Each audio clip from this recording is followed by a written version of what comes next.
Assalamualaikum warahmatullahi wabarakatuh.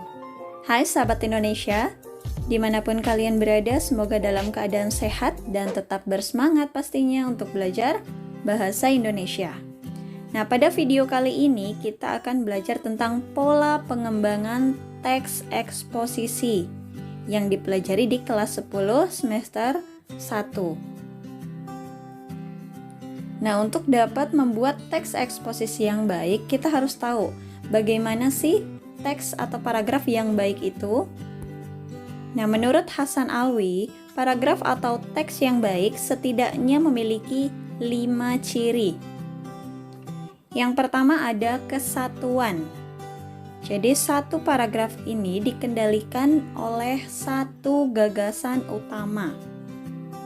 Yang kedua ada kepaduan. Ini berkaitan antara satu paragraf dengan yang lain, sehingga logis. Yang ketiga, ketuntasan. Dalam sebuah paragraf disampaikan ide secara tuntas. Ditentukan oleh kesempurnaan ide, bukan jumlah kalimatnya. Yang keempat, konsistensi sudut pandang. Nah, ini penulis harus menentukan sudut pandang dalam membahas sebuah permasalahan sampai akhir. Misalnya penggunaan kata Anda, kamu, atau kita itu harus konsisten dari awal sampai akhir. Yang kelima ada keruntutan. Penyajian kalimat yang runtut adalah syarat paragraf yang baik.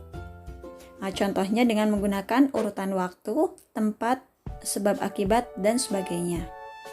Jadi sebuah paragraf atau teks dikatakan baik jika dia memiliki ciri-ciri. Yang pertama ada kesatuan, yaitu ada gagasan utamanya, kemudian kepaduan. Nah, ini berkaitan. Yang ketiga ketuntasan, yang keempat konsistensi sudut pandang, dan kelima keruntutan. Nah, selanjutnya dalam pengembangan paragraf, mulailah dari pengenalan ide pokok atau gagasan utamanya.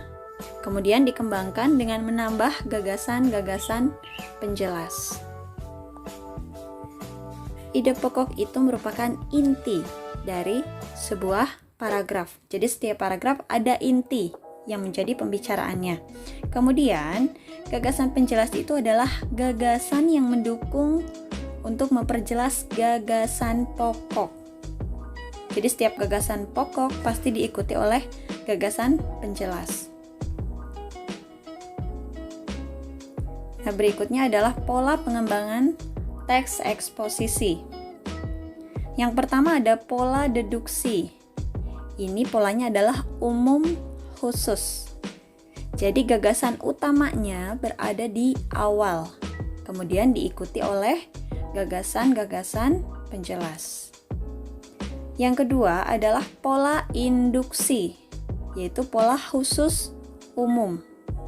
Nah, ini kebalikan dari yang tadi. Ini adalah gagasan penjelas yang berada di awal, kemudian diikuti oleh gagasan utama sebagai kesimpulan dari gagasan-gagasan penjelas yang sudah dikemukakan di awal. Kemudian yang ketiga adalah pola perbandingan. Ini meyakinkan suatu pendapat dengan melakukan perbandingan antara satu hal dengan hal yang lain yang memiliki persamaan. Kemudian yang terakhir adalah pola ilustrasi. Nah, ini adalah gagasan yang diperjelas dengan menggunakan ilustrasi atau penggambaran konkret atau nyata. Nah, selanjutnya ada beberapa contoh pola pengembangan teks eksposisi. Yang pertama, pola pengembangan deduksi atau umum khusus.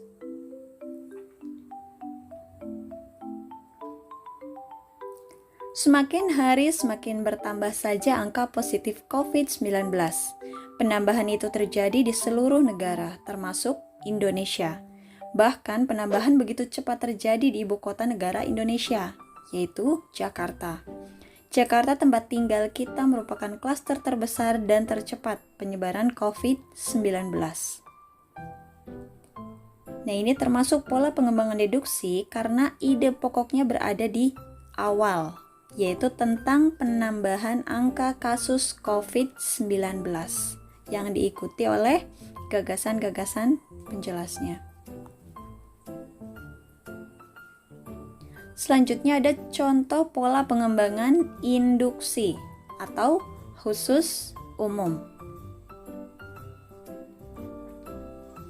Salju yang turun dari langit memberikan hiasan yang indah untuk bumi. Beberapa kota disulap dengan nuansa putih, menghasilkan pemandangan cantik dan memikat bagi penikmat keindahan. Hawa dinginnya semakin hari semakin menggigit kawasan-kawasan yang beriklim subtropis dan sedang ini. Inilah musim dingin yang terjadi di negeri matahari terbit. Paragraf ini termasuk menggunakan pola pengembangan induksi karena diawali dengan perincian peristiwa yaitu turunnya salju dan diakhiri dengan kesimpulan bahwa inilah musim dingin yang terjadi di negeri matahari terbit. Selanjutnya ada pola pengembangan perbandingan. Meskipun dikenal dengan sumber protein, namun kandungan protein pada susu kedelai jauh lebih kecil dibanding dengan susu sapi. Menurut sebuah sumber, kandungan protein pada susu kedelai sebesar 6,73 gram jauh lebih kecil dibanding susu sapi yang proteinnya sebanyak 8,02 gram. Selain itu, beberapa kandungan gizi pada susu kedelai pun masih lebih kecil dibanding susu sapi. Misalnya saja pada kandungan kalori. Pada susu kedelai mengandung 79 kalori, sedangkan susu sapi mengandung 150 kalori. Nah, ini termasuk pola perbandingan karena membandingkan dua hal yang memiliki kemiripan, yaitu antara susu sapi dan susu kedelai. Yang selanjutnya ada pola pengembangan ilustrasi. Perlu adanya kerjasama dari berbagai komponen agar sebuah tim sepak bola dapat menjadi tim yang kuat. Seperti halnya bangunan, akan berdiri kokoh dengan jika semua komponen di dalamnya dapat bersatu padu. Maka dari itu, para pemain harus bahu-membahu guna membentuk suatu tim sepak bola yang solid. Nah, ini termasuk pola pengembangan ilustrasi, karena mengilustrasikan atau menggambarkan tim sepak bola yang kuat. Nah, berikut ada contoh teks eksposisi utuh dengan menggunakan pola pengembangan perbandingan, yaitu tentang era telekomunikasi. Teks yang berjudul Era Telekomunikasi ini membandingkan telepon seluler dengan informasi, yang merupakan dua hal utama dalam era telekomunikasi. Nah, di sini ada perbedaan antara segi fisik dari telepon seluler dan informasi. Kemudian ada perbedaan lain dari segi manfaat. Dan perbedaan yang lainnya lagi adalah kekhasannya. Nah, kemudian disimpulkan di akhir bahwa perbedaan keduanya, jika dibagi kepada orang-orang telepon seluler akan habis, tetapi informasi justru berkembang menjadi banyak apabila dibagikan kepada orang-orang di sekitar kita. Nah, itulah adalah perbandingan dari telepon seluler dan informasi yang keduanya merupakan hal yang sama-sama utama dalam telekomunikasi namun memiliki banyak perbedaan.